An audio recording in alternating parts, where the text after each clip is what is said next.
তো বন্ধুরা, শান্ত প্রকৃতির মাঝে গিয়ে আজ আমাদের সাথে যা ঘটলো ভাবলে এখনো গা শিউরে ওঠে। শেষ পর্যন্ত কি হয়েছিল তা দেখতে ভুলুন না। আর আমি টোটো করে একটা সুন্দর প্রকৃতির মাঝে যাচ্ছিলাম, যেতে যেতে চোখে পড়লো এক মন খারাপ করার দৃশ্য। আগে যেখানে পুরো বাগান ভর্তি ছিল, সেখানে মাথা তুলে দাঁড়িয়েছে বড় বড় বিল্ডিং, চারিদিকে সবুজ গাছপালা, চমৎকার পরিবেশ। কিন্তু সেইখানে আমাদের সাথে কি এমন ঘটলো তা পরে বলছি। এইখানে পৌঁছে চোখে পড়লো প্রথমে পেয়ারা গাছ। আমি কয়েকটা পেয়ারাও ভেঙে নিলাম মায়ের জন্য।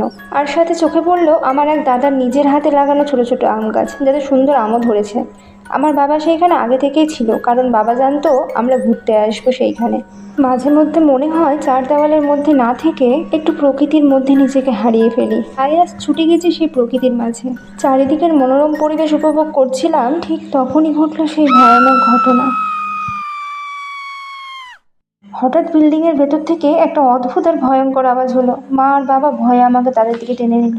সব থেকে আশ্চর্যের বিষয় হচ্ছে তখন কোনো রকম বাতাস বইছিল না, তবুও হঠাৎই পাশের গাছ থেকে একটা প্লাস্টিক উড়ে এলো আমাদের দিকে। তখনই আমরা বাড়ির দিকে রওনা দিলাম। বড় কোনো ঘটনা ঘটেনি এই ভাগ্য। সেইখানে কি এমন ছিল তা তো জানা গেল না, কিন্তু তোমাদের আমার ভিডিও ভালো লাগলে সাবস্ক্রাইব করতে ভুলো না জানো।